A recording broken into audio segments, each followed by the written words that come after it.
One of the most important tax bills we've had in recent history just passed on July 4th, called the One Big Beautiful Bill. And that is the actual title of it.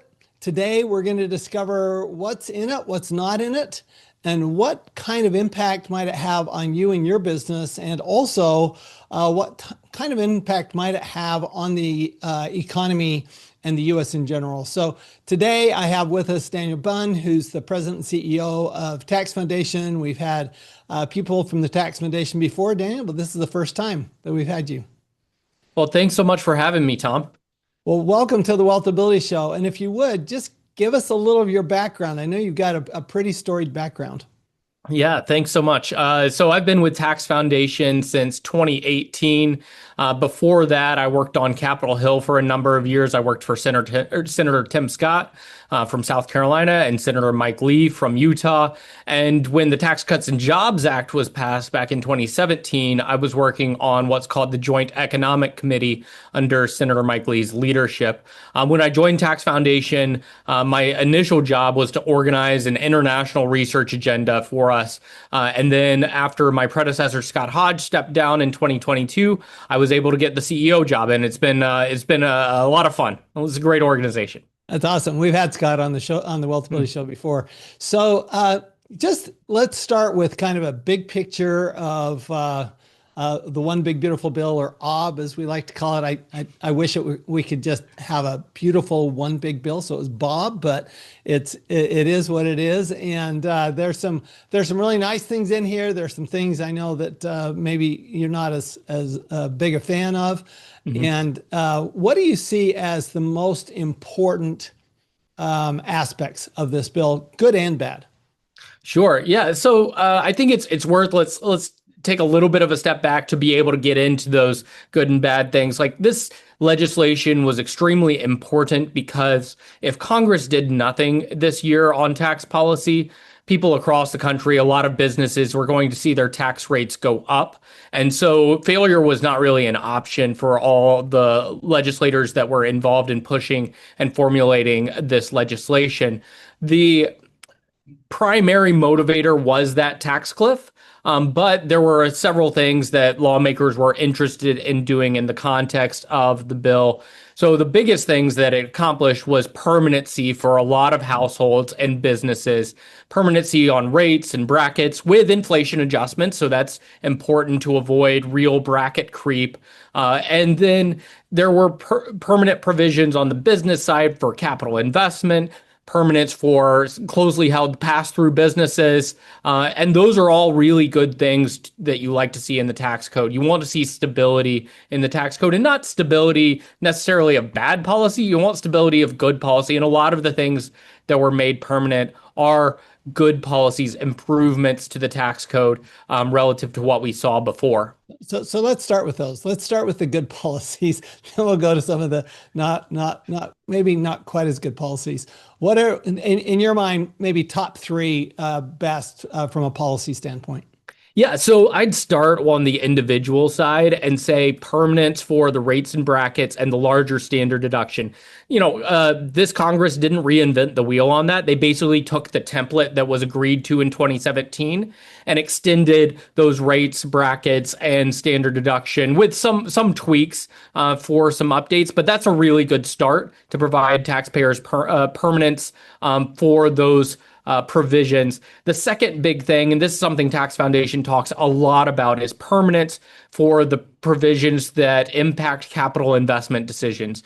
So this is full expensing for CapEx, for short-lived assets. There is now a temporary provision for investment in certain structures for manufacturing, and there's immediate expensing for research and development costs. Those are really huge, really impactful things for businesses that are trying to plan out their investment and try to be competitive in this world. And the last piece I'd say, and this is a little bit of a mixed bag, but the cross-border rules for the large multinationals, or really anybody who's doing business in multiple countries, providing permanency for provisions for U.S. exporters and for companies that are earning profits around the world. They made some improvements there that I think are really helpful and important. And again, with all three of those things, the theme of permanency just comes to the fore. Well, so it's permanent till it's not, though. So It's true. this is the challenge is it's permanent because it doesn't by definition lapse, right? Doesn't Right. on its own lapse. So the Bush tax cuts, they were supposed to lapse. That caused that issue back in 2010. Then we Hmm. have the 2017 provisions like the particularly the bonus depreciation, Yes. which was due to lapse uh, totally by the end of next year, and some of these other provisions that would have lapsed. Some people might be disappointed they didn't lapse. For example, the SALT provision, Sure. that state and local tax section, that was due to lapse, so it's going to come back in full. And so Hmm. I'm sure that there are actually winners and losers here, which I'd like to talk about a little bit in just a minute. But what do you think? I mean, what I remember from the 2017 Act was the minute it was passed and we had a permanent corporate tax reduction, Hmm. right? That was the one thing in 2017 that was permanent. Immediately, the Democrats started talking about raising the corporate tax, which I thought was almost I thought it was I thought it was almost being traitors to actually start talking about changing it immediately like that. Mm. What do you think? What do you think about this idea that okay, well, when the Democrats get into power, which they will eventually get back into power, if they get when if and when they get back into power, that they will just change it all again. Yeah, that's a great question. So let me start with your permanence point because I think it's a really good one. One of the things that permanence accomplishes is it provides leverage to lawmakers who are opposed to tax increases. Like you said, both around 2010 and this year, there was kind of opportunity because of the expiring tax rates for there to be a debate and a negotiation of where those rates are.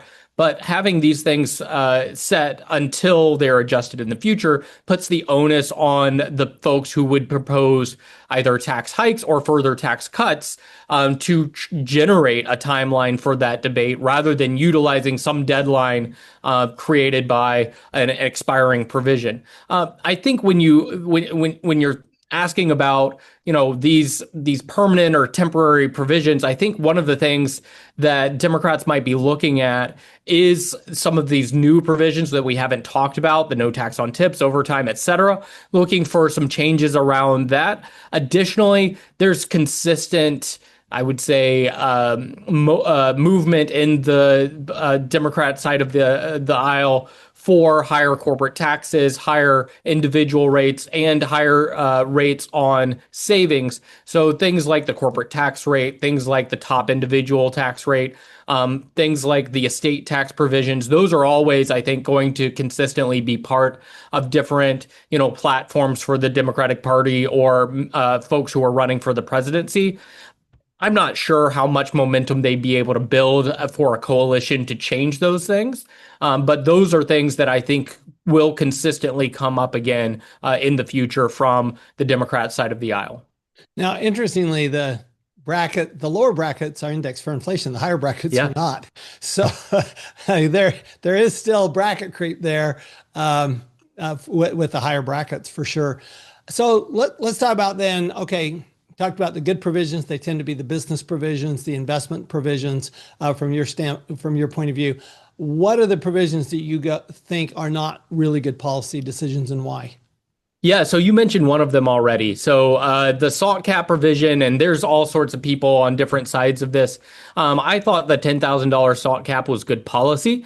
Obviously, it hurt a lot of people, but I think the trade-off that people need to remember is that prior to 2017, a lot of those salt payers would be in the alternative minimum Right. tax or get caught up by Ps. And I thought the $10,000 salt cap was a more transparent way of treating those deductions in the context of rate and rate reduction and other changes. So when this debate led to the salt cap going up to $40,000 on a temporary basis, that's something that I felt like was not a good use of revenue.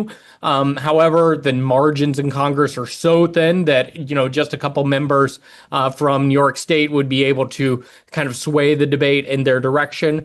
So those kinds of, horse trading outcomes are to be expected. Another area is what I mentioned briefly before: no tax on tips, no tax on overtime, no tax on Social Security, etc. None of these are truly living up to the promise of zero taxes on those lines of income.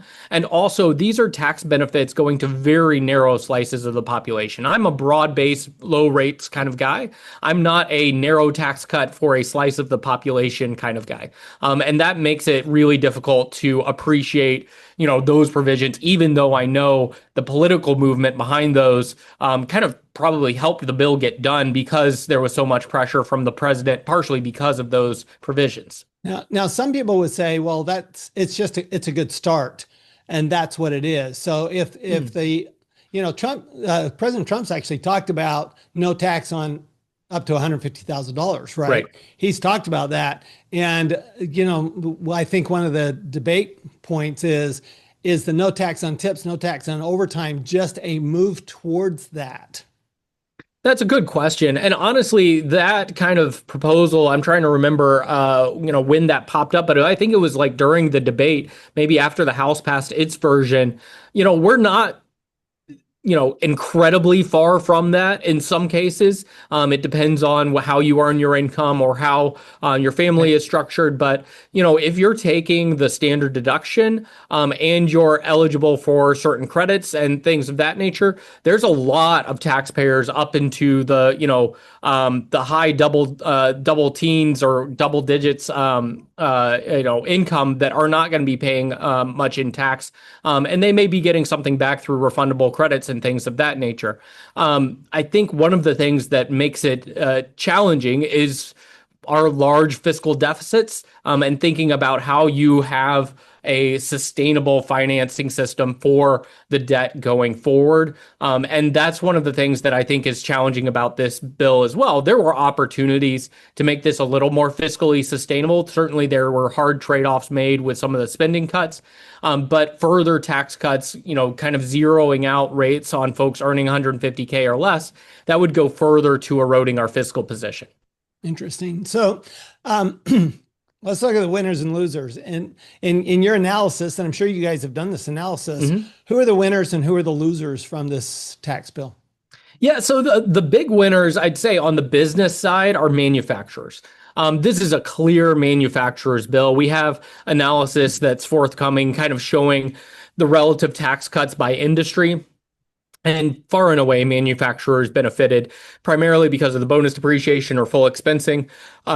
The additional pieces on the provisions for exporters are really important for U.S.-based manufacturers, and that's really clear. I would say the second group of folks are the folks who are really, would have seen a massive tax hike after this year if the bill had not been passed, and that's really across the income spectrum. There's certainly people at the top of the income spectrum that would have been able to manage some of those a little bit better than your average family, but that's another big group of winners, folks that just avoided a massive tax cut out of that. Another thing that I think about when I think about the context of this bill and some of the other economic policies, I think one of the challenges here, and it's not a clear loser from the big, beautiful bill, but it is a loser kind of in the context of all of U.S. economic policy right now. And those are businesses that are doing a lot of cross-border work, and that are going to be facing a lot of the uncertainty with the trade policy and the tariffs, maybe sourcing a lot of their raw materials from foreign jurisdictions. And that's one of those challenges where the bill didn't really make a massive improvement for U.S.-based multinationals. And in the context of the tariffs, it's hard to see how they're much better off than otherwise. Yeah, arguably, though, that's a temporary. Very well could be. It seems very clear to me. People go, well, I hear people say all the time, well, this administration doesn't really have a real strong economic policy. I'm going, wait a minute. You've got tariffs, which push manufacturing onshore, and then you have incentives, which push manufacturing onshore. So it seems to me like there's just this huge push to bringing manufacturing back to the U.S., which, of course, we've been pushing offshore for many, many years. We basically created our own enemy in China, and we funded theirs to a large extent by pushing our manufacturing over to them and continually buying from them. So it seems like there's a pretty consistent theme here, and the theme is we need to bring manufacturing back to the U.S., which, whether you agree with it or not, that does seem to be the theme. So Yes. So let's talk about some of the things in this bill that maybe people may not really know about.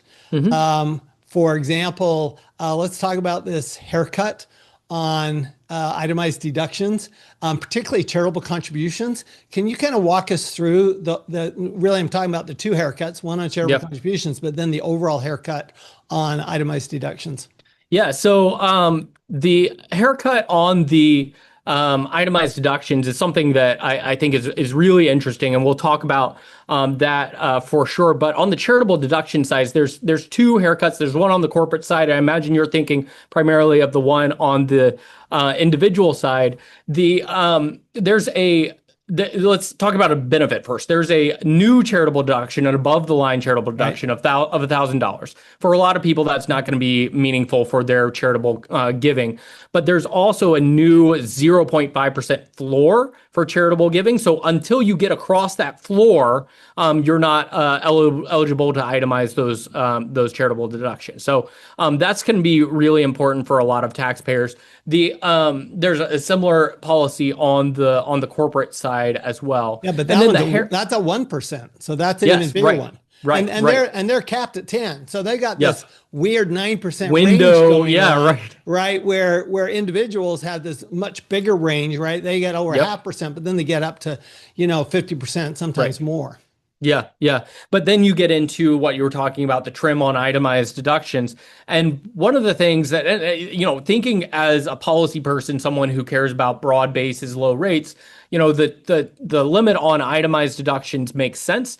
But this is a limit that says, once you're above the 35% bracket, the way deductions work, they're essentially valued at your marginal tax rate. So if you're in the 20% bracket, an itemized deduction is worth 20 cents on the dollar to you. If you're in the 35% bracket, you get 35 cents on the dollar of your deductions essentially against your tax bill. But past that, you only get 35%. So even if you're in the 37% bracket, the value of your deductions is limited to 35%. And there's some really strange interactions, and I won't be able to explain them all today because we are still figuring out how they all fit together with the AMT cutoff and with some of the SALT limitations. And it's not clear for certain, it's going to be taxpayer by taxpayer which one of these limitations is going to be binding for them, meaning which one they might want to think twice about, what they're itemizing or when they're planning their giving or where they are in the income thresholds and things of that nature.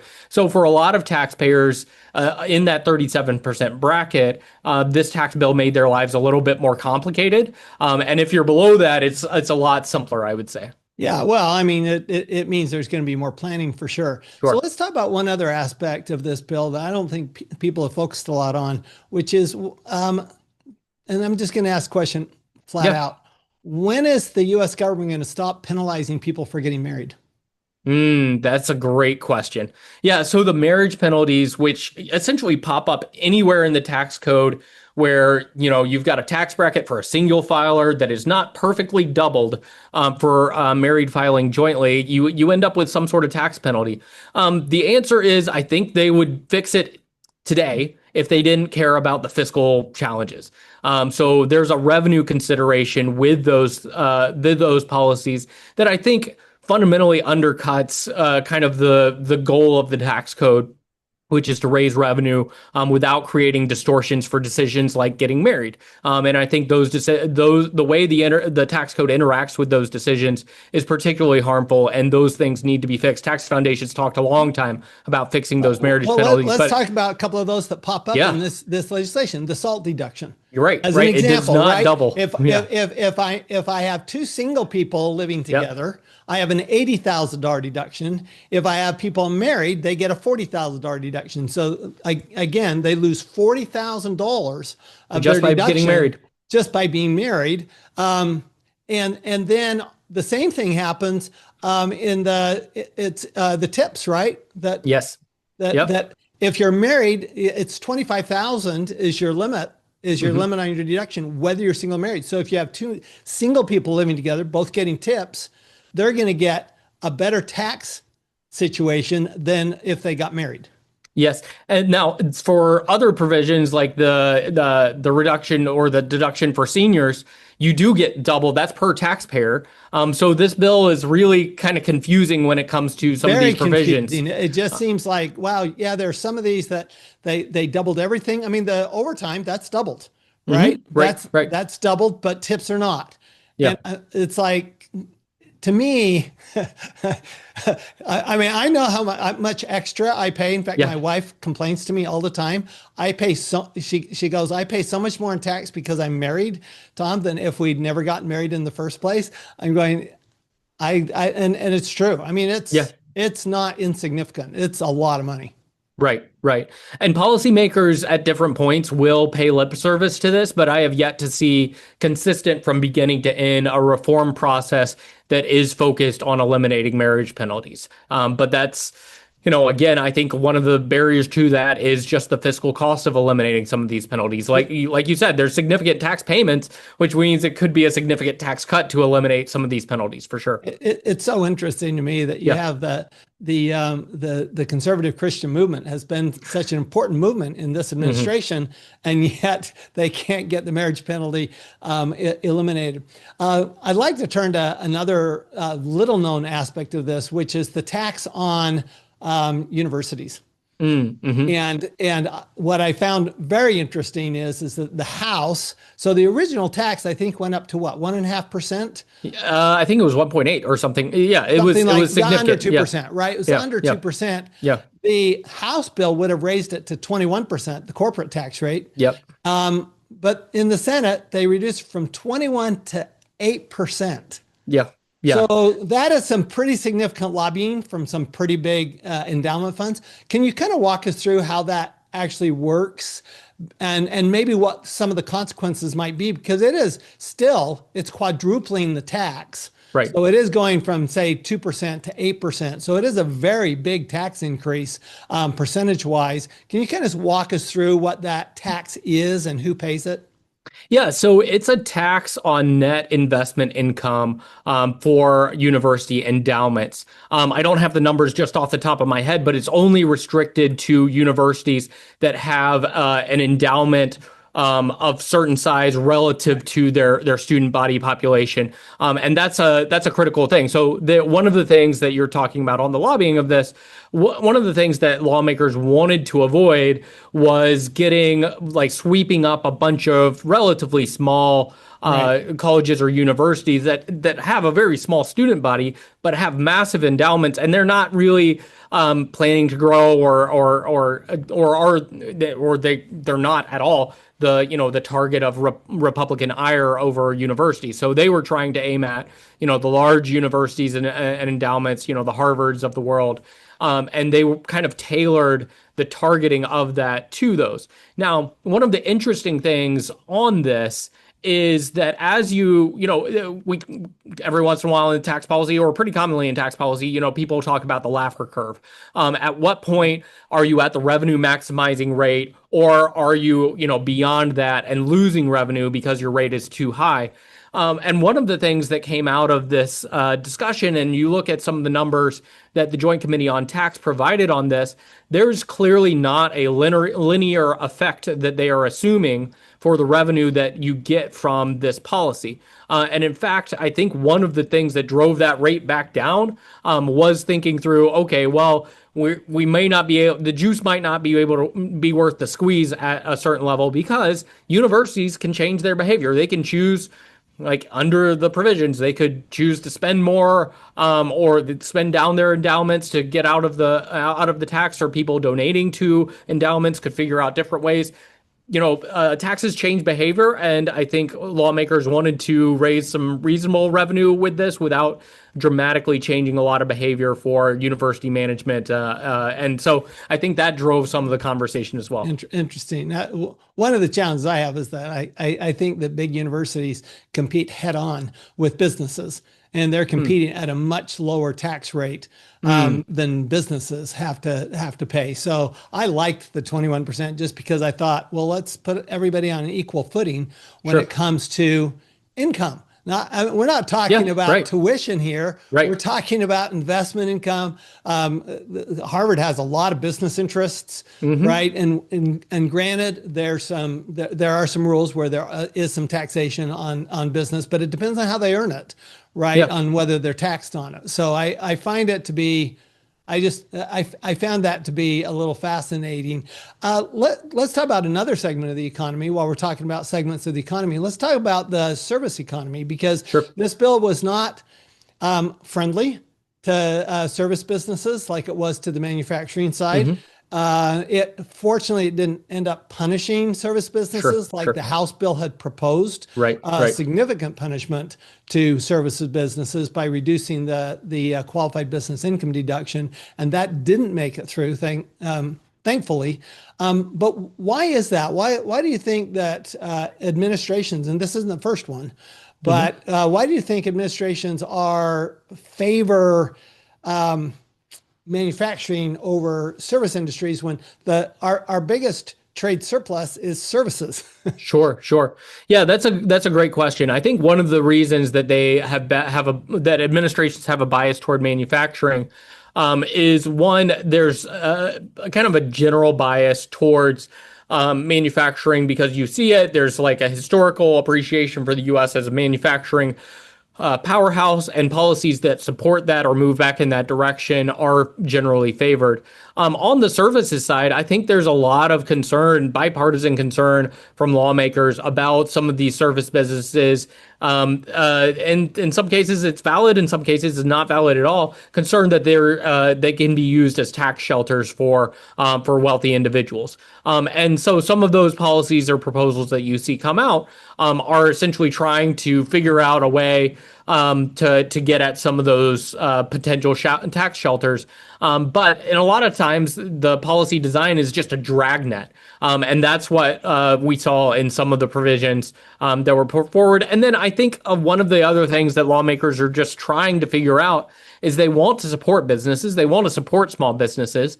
But they, again, going back to my earlier point, they don't want to have a massive increase in the deficit or debt. And so they're making these trade-offs. They're trying to think, okay, in the context of this one set of provisions, how do I decrease taxes here and increase taxes there? And sometimes that tug and pull results in really strange outcomes. Gotta say, not buying it, just because we have a $3.7 trillion deficit cost to this bill. Yeah. And so they weren't that concerned about the deficit. If they had been, we certainly wouldn't have had no tax on tips or no tax on overtime. I agree with you there. Or a deduction for automobile interest. Or an increase in the SALT deduction. I mean, the increase in SALT deduction. I think SALT deduction should be zero personally. Just because, and doubled for people who are married. Zero and doubled. The zero can be doubled for people who can marry. It should be same for everybody. But I find it's just interesting because it sure seems like there's just a lot of lobbying, and there are some really good provisions in this bill. I certainly think the bonus depreciation is probably the best. That and the R&D, research and development expensing, probably to me the two best provisions. I like they made the qualified business income deduction for small businesses permanent. I thought that was a good move. I thought it was interesting that the House had it at 23%. Right. And the business groups were just going, whoa, where'd this come from? This is awesome. We didn't ask for this. We didn't even ask for this. I'm going, well, and in the end, you didn't get it. So it stayed at that 20%. Anything else that popped out in your mind on this bill that we haven't covered so far? Yeah, one area that we haven't talked on at all is the different savings incentives in the bill. There's expansions for health savings accounts, expansions for 529 accounts for education, There are these new Trump accounts. All of these things are going to help various taxpayers in different ways. But for me, I feel like it's a missed opportunity. I'm a big promoter of what's called a universal savings account. And what kind of a missed opportunity is to roll some of these things into one basket for savings, for families to be able to navigate a little bit more simply. Like, I mean, right now you could have, your Roth, your traditional, your, employer sponsored stuff, your HSA 529, et cetera, et cetera. And it's Right. just a nightmare for people to manage. And I think some question. simplification movement in that direction would have been nice. But that is an area that policymakers dug in and made some changes and expanded the benefits.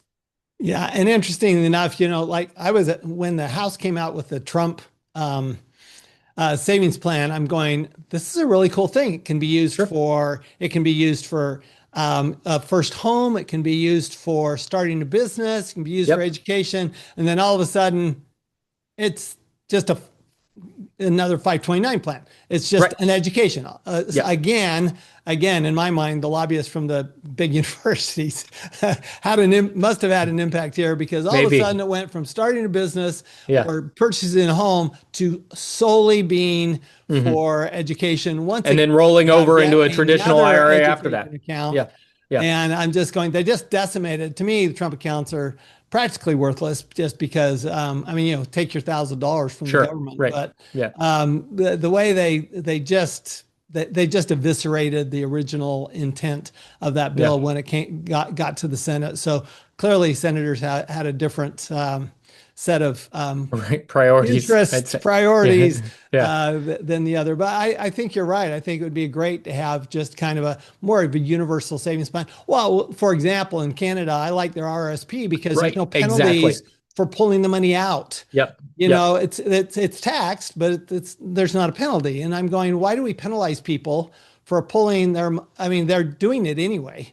But why are we taking that 10% penalty? It doesn't make a lot of sense to me. Or the super funds in Australia. Another one, which I think is even a better plan, because it gives better tax rates when they pull it out. So there are some improvements. What do you see coming next, Daniel? There's a lot of talk about a second reconciliation bill. Yeah, there is. I think one of the things that we might see come out of the House, I don't think it's through the Senate. The Senate has a lot more procedural hurdles to deal with than the House. But one of the things that Speaker Johnson has mentioned is picking up some of the things that had to be left on the cutting room floor because of the Senate procedural challenges. I think they're going to try different approaches to see if they get things through. Maybe some things on the regulatory front or on the spending front with some eligibility requirements for the spending programs. On the tax side, I don't imagine it's going to be a huge push in any one direction. Maybe there's some technical fixes that will have some meaning that they'll push through, or maybe there will be another bite at the apple for more years on the no tax on tips, overtime, et cetera. But I think, one of the things that Republicans are going to be doing is whether or not they're able to pass something out of the House or the Senate or get something to the president's desk, is they're going to try to continue to put the other political party, the Democrats, in tough situations where they're going to have to be voting against all these things that Republicans think, and in some cases really are politically popular ahead of the midterm elections. So even if it's not going to become law, I think a lot of it is a salesmanship opportunity for the Republicans to continue putting pressure in a political way, even if the policies don't become law. So let's wrap up with something that is really odd to me. It happened in the 2017 Act as well, but somehow the One Big Beautiful Bill has not been popular with the general public. It's tax cuts across the board, right? The general public. How have the Republicans messed this up so that it's not a popular bill? Yeah, that's a great question. So I think one thing, and we did some polling on this earlier this year, one of the things that Republicans had to deal with was the fact that for most of Americans, this bill is not going to be a net tax cut. It's going to extend what they currently face, and it would have been incredibly unpopular for them to just allow the tax cuts to expire, Right. The 2017 tax cuts to expire, but they get almost no political benefit for kind of maintaining status quo. So that means when they're looking for a popularity contest, they're trying to sell the no tax on tips, Social Security, or no tax on overtime, and that's a really pretty narrow slice of the population. So unless you're an owner of a pass-through business and you know how serious it could have been if your 20% deduction expired, it's hard for normal people to kind of really appreciate the value of what Congress did. And certainly they see the top line number on debt and deficits, and they're like, well, that doesn't seem very responsible. I mean, this is, mortgaging our future in some respects. And then additionally, I think one of the things that Republicans always have a challenge with in the media landscape and with the political opposition is the changes to Medicaid and SNAP. And I think on net, there's a lot of really good programmatic changes in Medicaid and SNAP. But it's always going to be the case that the criticism of those changes is that you're hurting programs that are meant for poor people. And that's a really, really big challenge politically and for messaging wise, even though it's the case that they're trying to target those programs more effectively at the people who really need the benefits. They're still met with significant opposition in the media landscape. And that's a real challenge. So they're not really giving the vast majority of Americans an additional tax cut. They're just keeping things as status quo. And then these other pressure points aren't really, to their benefit on the popularity contest. Yeah, it does seem to me like you could say, well, let's look what would have happened if the Democrats had gotten their way and this bill hadn't passed, and you'd all have a big tax increase, and here's how much it would be. I think that's the most effective message they can have. Yes. To me, I don't quite understand the messaging, but with that, we've been here with Daniel Bunn from the Tax Foundation. Daniel, how can we get more information on the Big Beautiful Bill and other tax policy issues from the Tax Foundation? Sure. Our website is taxfoundation.org. We just uploaded an FAQ yesterday, I believe, that has dozens of nice little short answers to different questions that people might have. We have our full economic modeling analysis and some breakdowns of our analysis of the different provisions, including the Trump accounts and some other pieces of the legislation. So taxfoundation.org is where you should go, and it's like right at the top of our website. We've got a nice little banner with easy to access resources. Awesome. So one thing that I hope everybody's gotten out of this is that tax planning is actually going to become more important. You have to run the numbers, because if you look at things like you've got a haircut on charitable deductions, right? You've got this floor, maybe you need to bunch it. The Trump accounts, actually the money comes out as capital gains. Well, first, the capital gains has a 0 rate to begin with. So there might be some opportunities there. So all of these things require some planning. And but we have to understand these issues before we can plan for them. When we do plan for them, of course, we'll always make way more money and pay way less tax. We'll see y'all next time on The Wealthability Show. Thanks for listening to The Wealthability Show. If today's episode gave you a new perspective, remember this: the tax law is not your enemy. It's a roadmap. And when you know how to follow it, you can build real, lasting wealth. If you're a business owner or investor who's tired of overpaying taxes, the Wealthability Accelerator is your next step. You'll have the opportunity to work directly with me for 80% less than my standard rate. And I'll personally guide you through how to change your facts so that you can change your tax. Go to wealthability.com/bonus and apply today. Remember, it's not just what you make, it's what you keep.